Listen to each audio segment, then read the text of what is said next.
Welcome everyone, and thank you for joining the CFA Society's webinar on the Hilltop view of today's credit and private debt landscape. Please feel free to ask questions using the Q&A icon, and we'll pose those questions at the end of the presentation.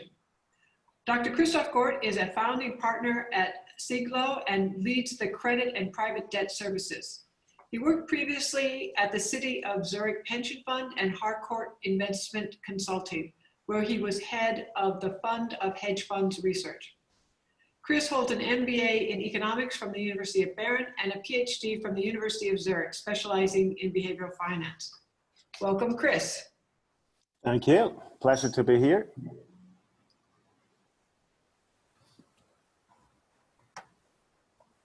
So,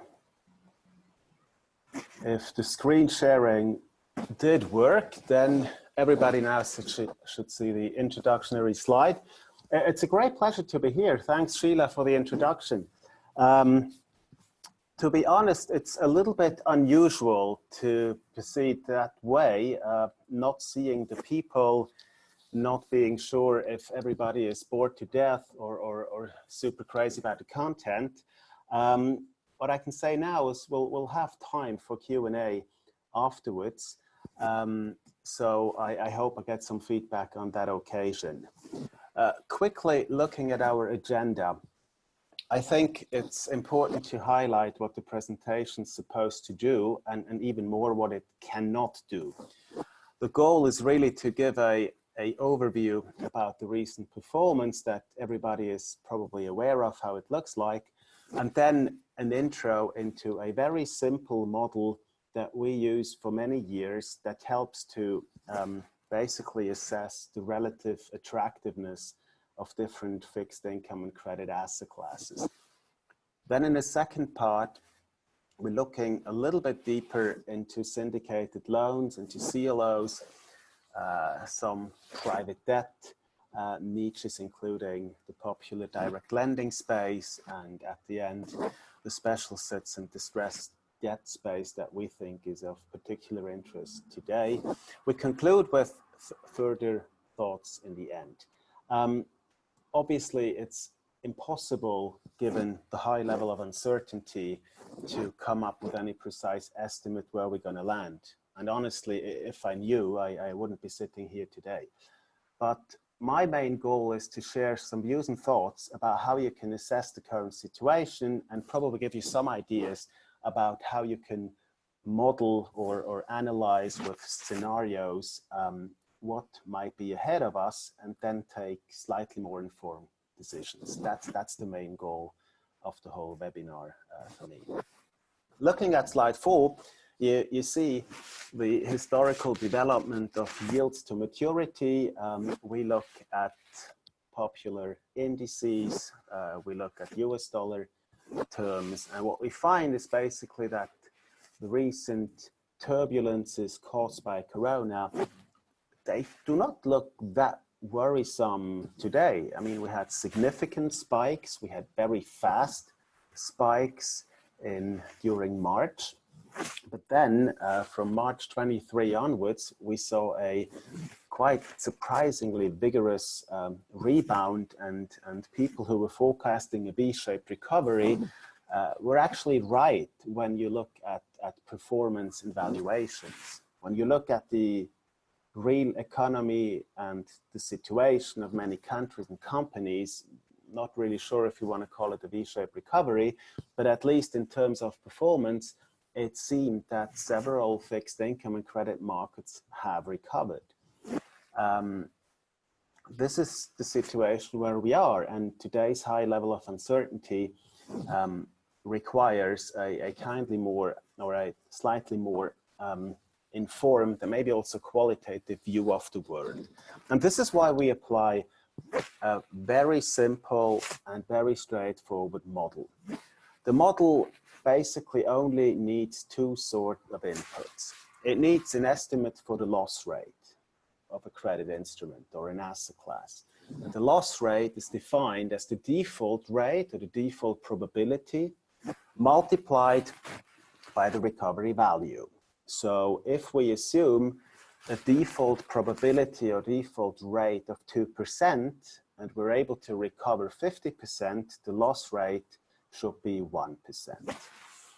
That idea makes sense because if you have a lot of defaults, but you can always recover at least par or even more, you're not going to lose that much money. On the other hand, if your recovery rate is very, very low, even one default might be a problem for your portfolio.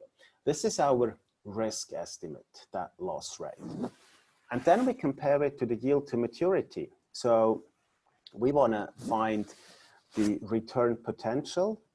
We assume with a yield to maturity that you can reinvest coupons at given at currently given circumstances. That's a blunt assumption, but nevertheless makes sense. And then we compare the two. And if the yield to maturity is higher than the loss rate, obviously you have some sort of margin or a gain, and that looks attractive. And you can say the higher the margin, the higher the difference between the yield to maturity you can get and your expected loss rate, the more attractive an instrument or an asset class is. This is a very crude approach. It ignores liquidity, it ignores correlation or cross dependencies to other asset classes. It ignores tradability. So it's of course not a complete picture of the world. On the other hand, that simple approach allows us to play around with it. And if we look at slide 6, we basically listed the expected loss rates in red, the yield to maturity, where we look at indices if available, or for less liquid asset classes such as trade finance or microfinance. On the right side, we look at market assessments from managers, and we try to come up with a common sense estimate that we think is realistic. What is very important to note is our loss rates that we show on the slides are supposed to be long-term over a full cycle. That means we are fully aware that our loss rate is going to be too high in good periods, like we've seen for a couple of years before March 2020. And it's certainly too low for what we're going to see in the next couple of quarters. This is very important. The goal is not to come up with a tactical model that tells you every week what to do. The goal is really to compare the very long-term return prospect by looking at the yield to maturity, where you implicitly assume that you're going to do buy and hold, and then to compare that with a full cycle loss rate and to compare the margin.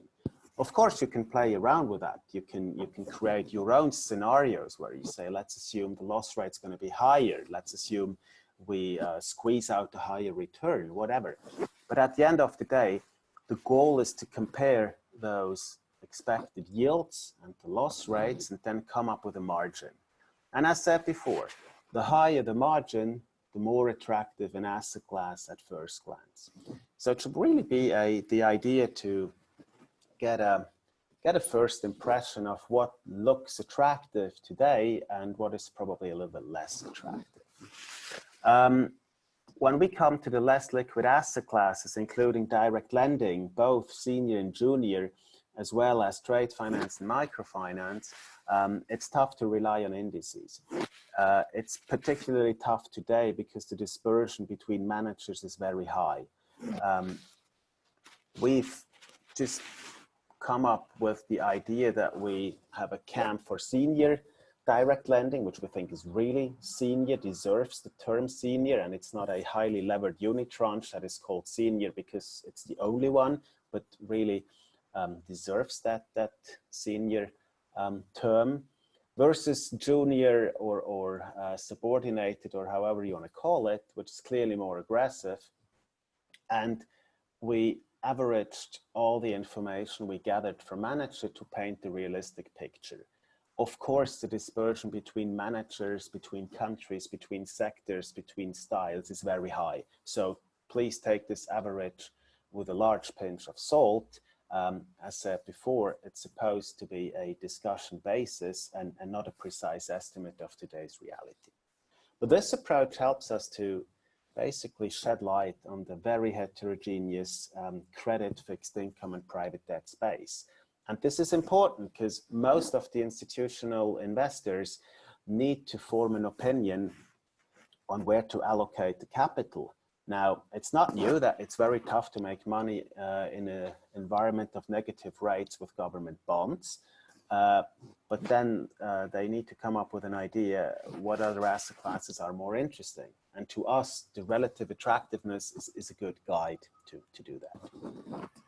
So this is basically the intro, the idea of a simple model.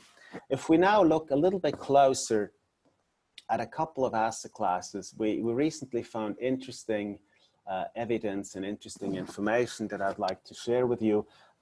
Apologize for the lack of depth. It's simply not possible to discuss every detail, and some of the details are very important, but we simply have a aggregation of impressions and analysis that I prepared for this webinar. So let's start on slide 8 and look at the situation for the syndicated loan market. As you all know, syndicated loans are almost exclusively sub-investment grade. So they encompass ratings from BB plus down to CCC- or even D. And then they're aggregated in indices from Credit Suisse or JP Morgan or other providers. Now, what we did in this slide is we said, let's look how these indices performed in the last 6 crises, and let's look at the different rating cohorts. So on top left, you see the performance of only the BB rated names in the index. Top right is single B, bottom left is CCC and split, and bottom right is the entire index.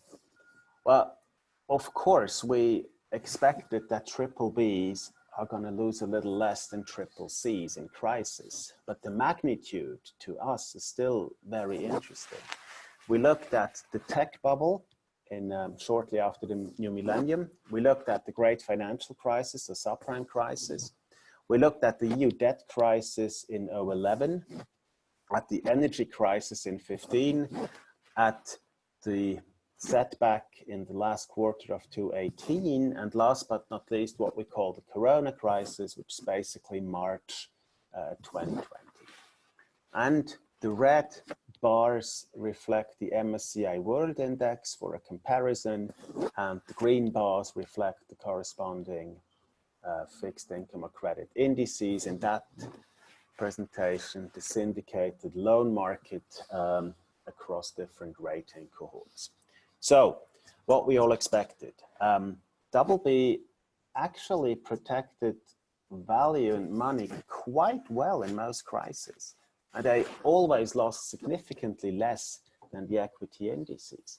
On the other hand, CCC actually experienced more significant drawdowns in 2 of the 6 crises we've picked, not least the Corona crisis.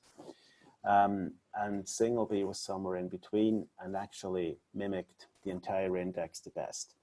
Now the thing or the takeaway here is, if you want to come up with a statement about the relation between syndicated loans and equities, it's not sufficient to talk about the average. It's probably more interesting to talk about the different behavior from BBs compared to CCCs. If you're looking for diversification and lower risk, you should definitely focus on a BB biased solution. If you don't care, and if you think like, well, this is basically a equity replacement, well, then it can have some CCC if you like, but the pattern is very different. And if you just mix it into one big index, you have to be careful about the statements you make. The next slide 9 underscores that thought. We present scatter plots. So every scatter plot has on the x-axis the monthly and the quarterly returns of the MSCI World. Green is monthly, red is quarterly. And on the y-axis, we show the performance of the loan indices, again, divided by rating cohorts. And we try to get an idea of the interrelation or the dependence on each other.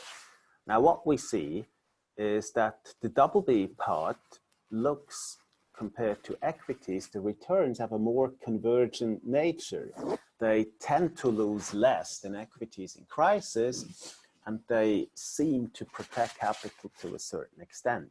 Now, of course, we see those very sharp declines with the red dots on the bottom left, but still the relation is far from perfect, and the distribution of the dots also shows the lower volatility. If you compare that with a picture on the bottom left for triple C, you see a very, very different pattern.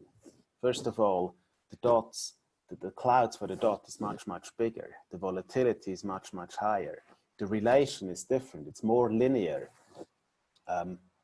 Be aware that the green line is an approximation. It's sort of a regression, and it totally overestimates the relation at the end, the far end on the left and the right side of the curves. But nevertheless, it gives you an idea how the two asset classes behave, and the diversification you get from a very linear relationship is just limited. So knowing that, again, we can say, well, if we want to make statements about syndicated loans, it probably makes sense to think, am I talking about the double B part or the triple C part or an average? And this is quite relevant when advising clients on how to invest in syndicated loans. Slide 10 is then just the proof of the pudding, showing that the performance of the triple C part looks much more like the equity market performance, while the other ones express a more stable time series or cumulative return. All of them had drawdowns in March. Some recovered more, others a little less, and the charts before give us an idea why that can be. Slide 11 is basically the entire performance of the whole index. What we have to take into account here is that the month of March is the second worst in history, and actually for everybody who was sitting in front of a Bloomberg or a screen during March, will have figured out that the intra-month losses are actually even more extreme. So at some point we were down almost 20% with loans. And that wasn't a funny time, because we had no idea that we're going to end the month at just minus 12.5. It looked on some days as if we could lose up to 20%, which would have certainly been more stressful.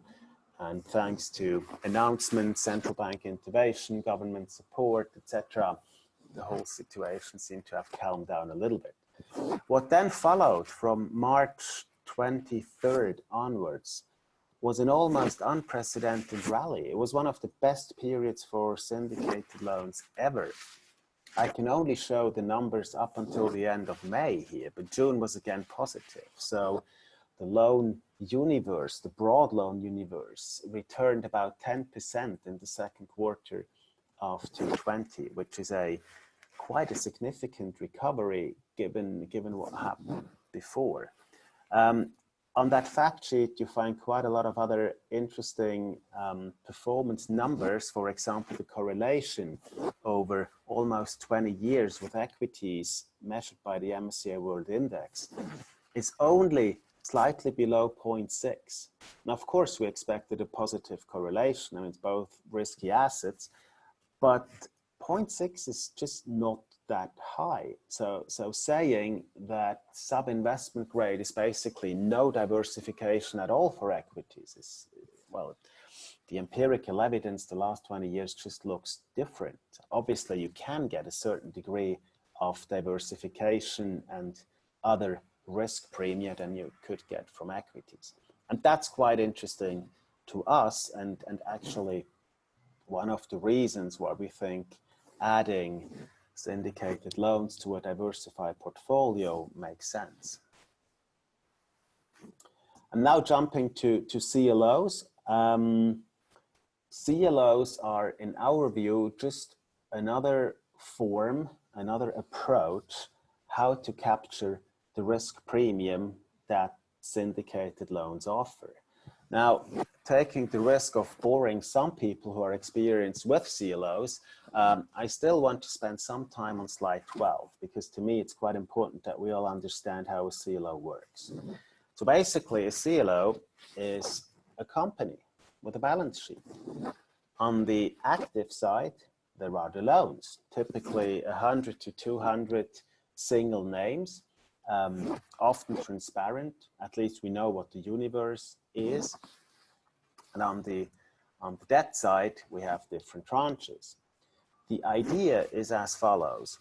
The coupons that are being generated by the loan portfolio on the active side are used to pay down the coupons of the different debt tranches. So, in the first step, the LIBOR plus 165, which is currently what you can roughly get for a AAA tranche in the US, they get their coupons. Then the AA and whatever is left after paying all the coupons is excess cash flow for the equity tranche. If there was a default on the asset side, i.e. 1 or 2 or 3 of the loans default, it goes against the equity tranche. So in this example, we have 10% equity. So theoretically, and a little bit oversimplified, we can say, if we had 20% of defaults in our loans and the recovery rate of 50%, the entire equity tranche would be wiped out. If we see higher defaults or lower recovery rates, the BB tranche gets into trouble as well. So at the end of the day, we can say, well, it needs an enormous amount of defaults and very low recovery rates for the AAA tranche to ever get bothered. That's the reason why their tranches do not pay such high returns. Of course, the risk for a BB tranche is totally different, because if we see more defaults or low recovery rates, you're entirely wiped out. If you invest in a plain vanilla syndicated loan fund and you face some defaults, you're not entirely wiped out. With a BB tranche, that can happen, and that's the big difference in the risk profile, and that needs to be taken account. Nevertheless, to us, CLOs are just another form to capture the same risk premium, and hence it's to us basically a complement to loan investing. What people need to understand is the fact that actually CLO demand is at least half, if not 2/3 of the overall global demand for CLOs, for loans. So the pricing of syndicated loans heavily depends on the CLO activity.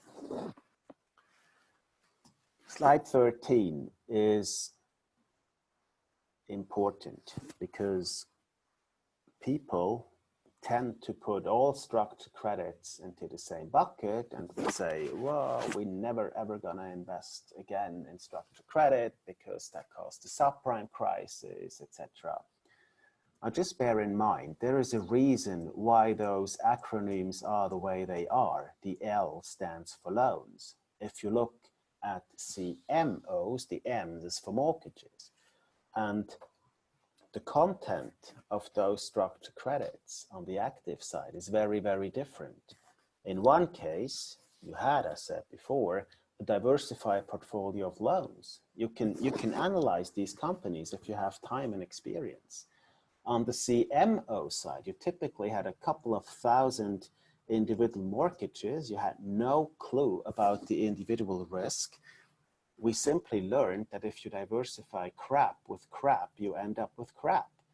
And that's why it's very risky, or just in our view, not appropriate to put every structured credit vehicle into the same bucket. It actually matters quite a lot what you get on the active side. And this slide just adds some color to that important thought. Now let's do on slide 14, let's do the same simple analysis with the 6 crisis scenarios from before, and see how the different CLO tranches, again, divided by ratings, have performed. Unsurprisingly, on top left, the AAA tranches in the JP Morgan CLO IE index actually didn't really suffer in any crisis. Bear in mind, the index started in 2015. So for the first 3 scenarios, we don't have any numbers. Everybody who was around in the subprime crisis will know that the bars go very, very, very far down. We just don't have the data here, but we show some data on the next slide. Of course, on the bottom right for double B, the whole situation is very, very different because the risk profile of double Bs is very, very different. And given the impact of Corona on the real economy, given the downgradings, given the stress for CLOs, it's not such a surprise that these double B tranches lost significantly more than equities because their risk profile is very, very different. The conclusion of this slide is, again, don't make any statements about CLOs in general. It's relevant whether we look at the AAA or the double B tranche, and throwing them into the same bucket is simply not appropriate. Slide 15 provides some more historical stats on CLOs. Basically, you see that the historical default rate for investment grade rated CLOs has been very, very, very low. Actually, just a few triple B cases with a very low loss rate. And that's the big difference again to the CMOs, where some triple B even failed. And then you get some data on discount margins for earlier years. And you see what I mentioned before, that the CLOs, even the AAA tranches, got hammered heavily in the great financial crisis, but actually recovered significantly afterwards. So people who follow the buy and hold strategy did not lose that money. Actually, they made money, but investors who were forced to sell, well, they suffered tremendous losses. With respect to time, I want to come to the private debt market. And this mind map is really our approach to show how heterogeneous the private debt market is and try to categorize as good as we can.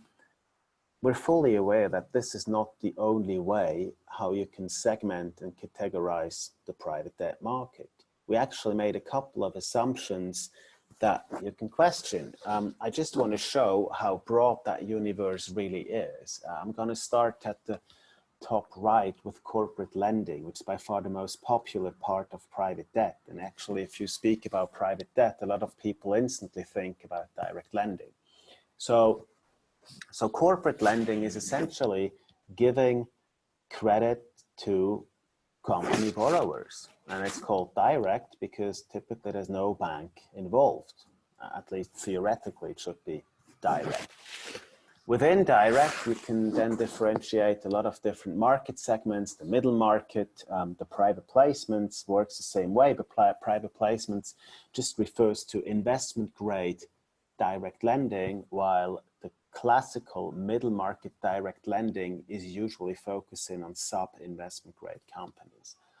Then you can dig deeper with PE sponsored and non-sponsored, etc.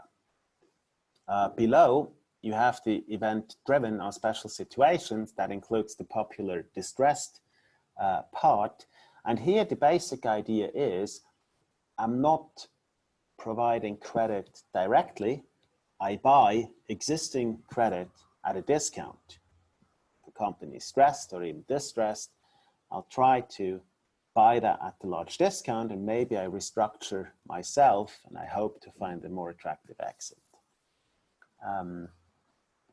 On the right side, on the left side, we refer to asset-based lending, and this is a pretty heterogeneous space in itself, but we say here, the lender does not just finance a company, but the lender actually finances a particular asset. That can be an infrastructure piece, whatever, a port or a highway or a prison or anything. Or it can be a real estate object, or it can actually be a more short-term asset like a claim in litigation or factoring, invoicing, or anything else. This is a super heterogeneous space. The takeaway here is you lend against a particular asset, and that makes the whole documentation, the whole due diligence pretty different from classic direct lending. At the bottom, we added structured credit, and people may rightly say, well, why? It doesn't make any sense to add them here. The only reason we did so is the Swiss regulatory perspective. The Swiss BVV2 ruling for pension funds says that syndicated loans are considered alternative. And we then concluded, well, if syndicated loans are considered alternative, a CLO that consists of syndicated loans on the asset side, as we've seen before, should actually be considered as alternative as well. And that's why we put it into this private debt mind map. No problem if you want to delete it out, that's fine as well. But this slide shows you how deep that market is and how well you can diversify if you go into different areas or segments.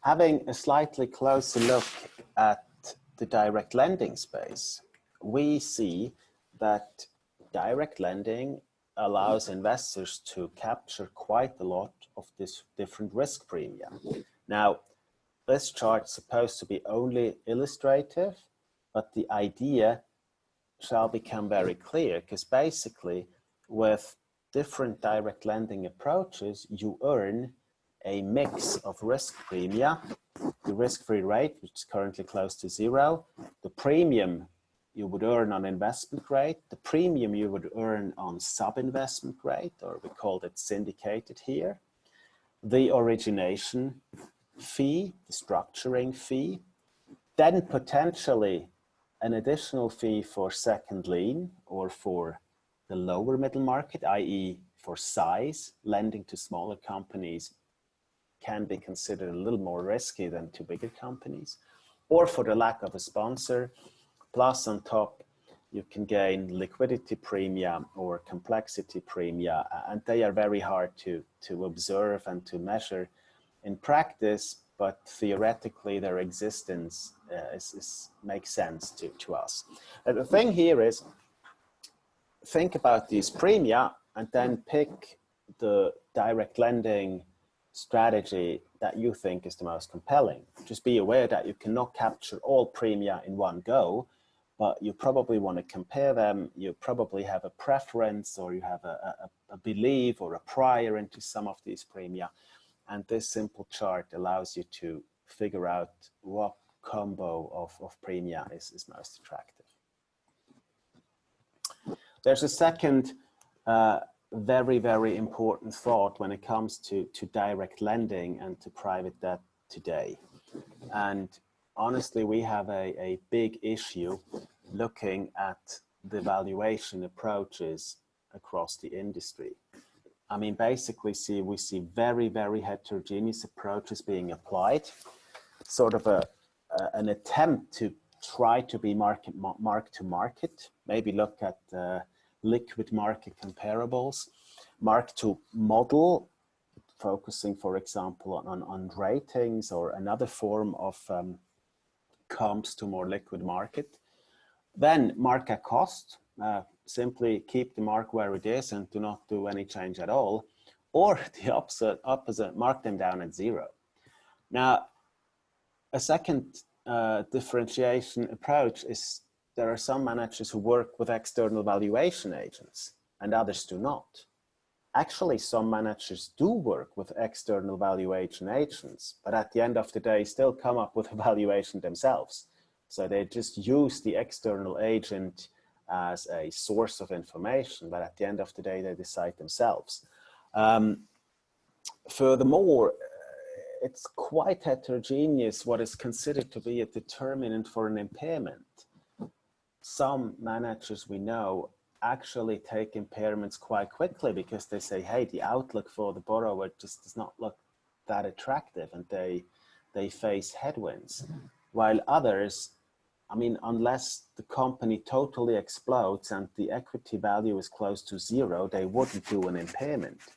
And that's very difficult to deal with. Also, the use of side pockets or other measures that can all affect the NAV.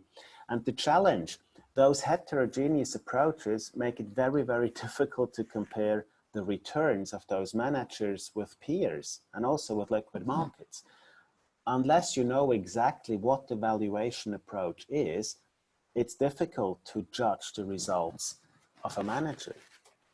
Now, in our view, some managers are very transparent. They share their valuation manuals. They are totally transparent about each position. And others do not give you even an idea about the situation. And that makes the comparison so difficult. And that's why we are very, very cautious in judging whether a manager did a good job or not, or compare them to a peer group, because it's just difficult and challenging. And we're not saying that valuation is simple today. I mean, we actually acknowledge that some of the borrowers themselves have no clue what a fair valuation would be. If they get government support, it certainly looks better than if they not. If their clients basically come back and demand picks up, it certainly looks much better than if their clients stay away. So we're not criticizing that some valuations are not up to date, because we know it's difficult. What we think is needed is a transparent communication and information how a manager values his portfolio, to allow the investor to get some transparency of what the situation is. And the issue after that is really that managers are probably incentivized to hide problems if their clients do not really see the difference. So why report an impairment and basically cause havoc on the client side when just leaving him totally blind allows or improves the situation? And that incentive problem is an issue in our view, because at the end of the day, investors should need to know what they get, but I can understand why some managers do not have an incentive to provide full transparency. And this is a challenge that the industry has to overcome at some point. Otherwise, disappointments are ahead sooner or later. On the next slides are some charts about a direct lending index from Cliffwater. It has all the classical biases from survivorship to self-reporting to backfill to not differentiating between levered and unlevered funds.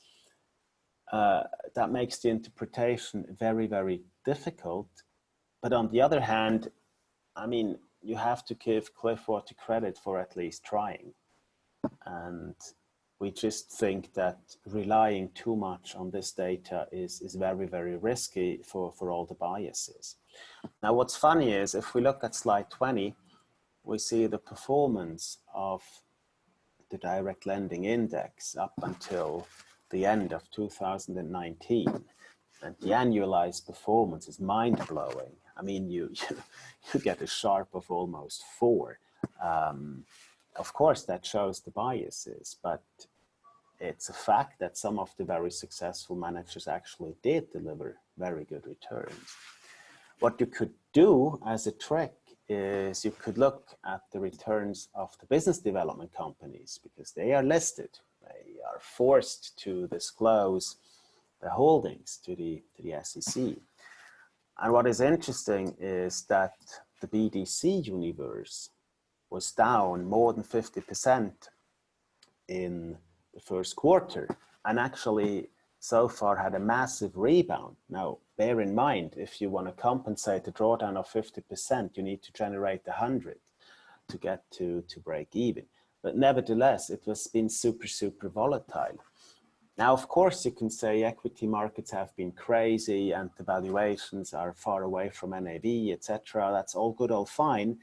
What we just emphasize is you have, on the one hand, a direct lending manager that tells you that his portfolio is not affected at all and that no impairments are needed, while At the same time, his BDC might be down 50%. And that gives you at least some reasons for questioning both valuations and try to get a better understanding of what's going on. So we're far away from saying that the BDC valuation is correct, but it gives you a market opinion of the potential write-downs that some of these direct lending managers have to do at some point. And that's pretty interesting to look at. Now, the last part I want to cover is the distressed space.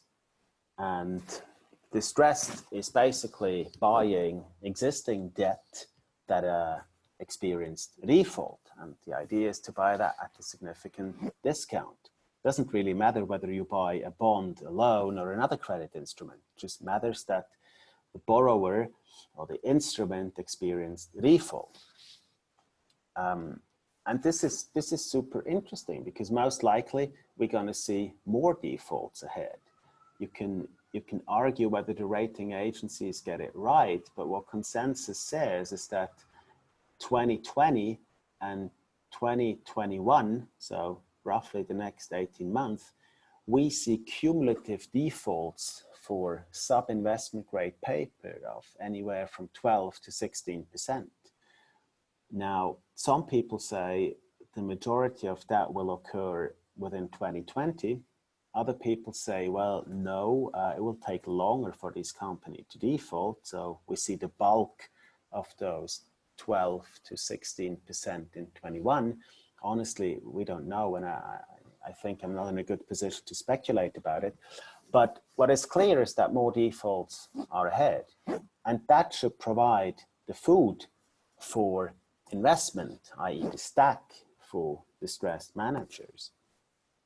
And if they are really able to buy debt at a significant discount and then help the company restructure itself, it could be very, very interesting. What is not on the slides, but what I definitely need to mention is I've rarely seen such a high consensus that this strategy is interesting. It's basically 100% consensus across the investors, and it's also 100% consensus amongst the providers, because we receive every day new proposals for distressed funds from people who just figured out that their DNA is actually perfect for distressed investing. And we are just a little bit worried about seeing so much consensus of the attractiveness of a particular style, because that typically makes the successful implementation more difficult.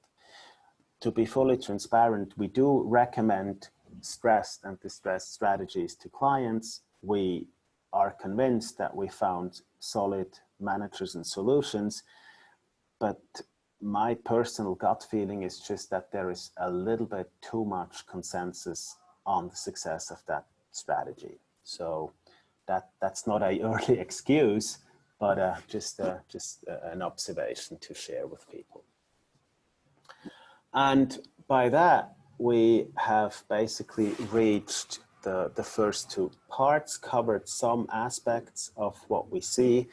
I'd like to share a couple of further thoughts with you that regularly cause discussions amongst my colleagues at Siglo and also with our clients. And I try to put the things on the left and the things on the right ordered a little bit by positive or negative for the economy and for performance. Now, what we see is certainly an unprecedented level of economic shutdown or lockdown. We've never seen a crisis that affected the real economy so much. Bear in mind, the great financial crisis was foremost a banking crisis, a liquidity crisis, a crisis in trust, but the real economy was not that much affected. Well, this time, we basically shut down the real economy. And it's far from clear if we do not have to shut it down again in the near future, looking at some data from the US or from Brazil, for example. So it's a very different animal to deal with. We've seen unprecedented increases in US unemployment. We've never seen so many downgradings in a short period of time. We also never saw a crisis where the performance support from government bonds was that low. Well, of course, that was a function of the negative or low rate environment.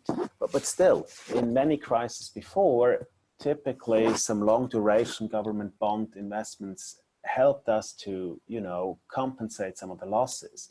This time, it clearly didn't work. It actually only worked a little bit for the US because the Fed reduced rates so quickly. But that makes this current corona crisis, again, different from others before. What is funny is we see a record low of risk premium to be earned in the investment grade space, and at the same time we see record levels of demand. This is quite counterintuitive. Of course, if we dig deeper, we find explanations for that. Just the idea of having the biggest demand or the biggest new issuance volume in history coming at the time where the risk premium is the lowest ever is, well, at least worth to mention. Now, on the other end, we never saw any period where there's such undisputed, blind, massive government support. Central banks and governments are all in full agreement that they need to support the economy. They need to inject capital. We can debate if the capital goes to the right recipients. I have my doubts, but nevertheless, the action taken is unprecedented. We've also never seen central banks, and I'm thinking of the Fed here, buying corporate debt and even thinking of buying high yield ETFs. That's a very different policy reaction compared to other crises. At the same time, it seems to me that the confidence or maybe even overconfidence of some political leaders in their action is very, very high. We can see that when we try to assess corona cases. The measurements are very different from country to country. We often do not know if people died of corona or with corona.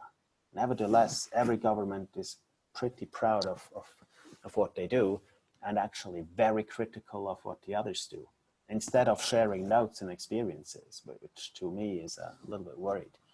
And last but not least, we've seen an equity recovery, mostly so in the NASDAQ, but in general on the large caps and on the popular indices, that is unprecedented.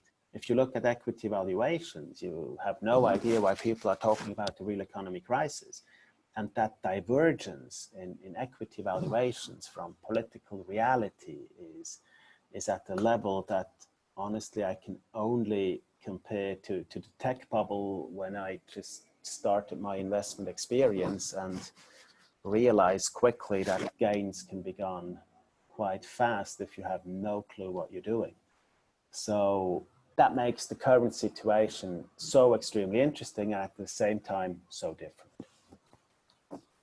This is basically it. As mentioned, the goal is to give you an overview, not the solution. I'm sure there must be a couple of questions that have come up during the last 45 minutes. Chris, thank you very much. That was an incredibly interesting overview of an interesting area and certainly a very topical one. We have the first question from Christoph Gort, and I would just invite all the participants to pose their questions using the Q&A icon. The first question is from Christoph Gort. Very interesting talk, thank you. What is your view on inclusion of corporate lending into a pension portfolio? Well, look, to me, private debt is a strategic asset class that's not going to go away. It just makes sense that people who sit on a lot of capital consider to lend it to companies or other borrowers that require capital. That makes a lot of sense. There's no reason why only the banks should play that game. And by the way, the game's become much tougher for the banks to play. So to me, there's no doubt that this is a strategic asset class and that it helps investors to diversify their portfolio, because you cannot access those borrowers when you invest only in bonds, because these borrowers do not issue any bonds. And from that perspective, to me, strategically, it makes perfect sense. However, if you think you want to do it strategically, you still need a lot of work to consider how you implement in practice. Can you choose the right managers? Do you know what niche makes sense? Remember the mind map here on slide 16.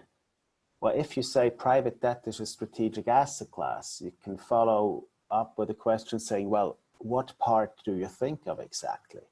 Now, direct lending lends itself the most, but still, it's one thing to say it's strategic, and it's a second thing to implement in practice. And I can only recommend investors not to underestimate the challenges in the implementation. But to me, there is no doubt that it strategically makes a lot of sense to consider private debt. Thanks. We have another question from Ali Mueller. Again, thank you for your presentation. Question: how do you expect the corporate credit cycle to evolve over the next 6 to 12 months, perhaps by segment? I think I won't have enough time to share all the thoughts, but just mentioning a couple of thoughts in my head and when discussing with colleagues. I think the current valuation of loans allows to stomach increased defaults and maybe recoveries around 50 cents to the dollar. So the current valuation of loans, I mean, it's not skeptical, but it's rather skeptical. If we compare that to investment grade bonds, I say, yes, there is a significant spread compared to history, but the absolute return is still at record lows. So I do not really see how performance on investment grade can become very attractive unless rates go to -5 or -10, which I truly hope is not going to happen. So to me, the investment grade space might be a safe haven, but I cannot really see how to make money in there, except maybe for some fallen angels. While on the sub-investment grade side, I think the valuation is a little bit more interesting because it allows to stomach some negative news, which we're certainly going to see in Q2 and maybe also in Q3. And from that perspective, I think the sub-investment grade side is slightly better prepared for what is to come on the economic side. But that, apologies for being super general. Would love to go into more detail on another occasion. Another question, you talked about sectors and different categories. What are your comments on the duration, long versus short-term duration? Do you see any opportunities there? To be perfectly honest, I have no clue about duration. What I know is the duration of popular indices in the investment grade bond universe is at record highs, which makes sense to me because if I was the CFO of a company, I try to borrow for as long as possible because it doesn't cost me anything. So I think from a company or from an issuer perspective, it's very, very attractive. That implies that it's, to me, not very attractive from an investor side. On the other hand, assume that rates go up significantly. How on earth do you think Western economies can pay down that debt? There's simply no way to do it, in my view. So to me, it's very likely that rates going to stay very, very low and maybe probably even lower than where they are today for some years, because otherwise the government deficits are simply not able to be financed.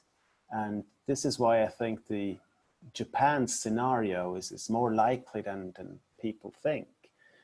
because I just cannot see a rise or several hikes in interest rates, because the debt is just not, there's no way how it can be financed. So either you're going to inflate it away, but people will probably not like that, or you keep rates very low for very long. Another question, you've said the likelihood is that we'll see more defaults. Where do you think the central bank interventions fall on that? Can they withdraw the support? Do they have to continue to give more support? What's the outcome, the government outcome or response to the default rate rising? That's actually a very good and critical question. Historically, it was always difficult for governments to reduce stimulus, or basically what politicians have given away, they rarely take back, because you do not get re-elected if you do it. What is clear to me is that to a certain extent, we see a little bit of a crowding out effect, because the central banks and also the governments lend so much that it's just not attractive for private lenders to try to compete with them. Now, the big question that's been asked is like, well, how does the central banks and the governments basically refinance in the next round, and how can they attract private investors to take over the debt? I have my doubts that this is possible, and this is why I think the crisis we see now has been super successful in kicking the can down the road, and by basically avoiding a spike in defaults for the very short period of time. But central banks cannot bring demand or consumer behavior back to normal. And that's why we simply deferred the problems to the future. We hope that they go away themselves at some point in time, but I have my doubts that this is possible. So I cannot answer the question. I think it's a very good question, and I think it's going to be one of the big challenges for the next couple of years, how to try to find private capital that refinances all these governmental expenses. Thanks, kind of a concerning answer. We have another question from Nicholas Bornitz. Consumer lending. Peer-to-peer lending still seems to play only a minor role in the market despite high growth rates. Do you share that view? Why do you think it is that there's so little competition to traditional lending through banks? Well, but my personal view is that in the long run, peer-to-peer lending will gain importance, especially for consumers. It's so much more convenient to get a credit online if your application takes you 15 minutes and you don't need to dress up and you don't need to beg on your knees for some money and then learn that the person or the bank needs another couple of months to check. However, it's right now at the risky stage, because due diligence that is done on some of the borrowers might just not meet high quality standards. And there's a conflict of interest between the provider of a platform who aims to grow and aims to provide more credit with the investor at the end of the day, because the platform wants to grow, and the easiest way to grow is to just accept every credit demand. But this is clearly not in the interest of the end investor. And I think that dilemma or that conflict can be solved, but it will take time, and it will take a couple of different tests and approaches to figure out what makes most sense. So honestly, I think the peer-to-peer lending will become more popular going forward. And we actually, probably our kids will ask us like, Dad, did you really go to a bank physically to ask for some money? But it will take time. I think the platforms need to demonstrate stability, the ability to do proper due diligence, to lend to the right people, etc. And I think we just have not seen enough evidence that institutional investors feel absolutely comfortable to rely on it. I think it's going to come, but it'll take patience, time, and also separation from the wheat from the chaff between good, credible platforms and greedy platforms who follow the wrong incentives. Very good. We'll look forward to more innovation in the field.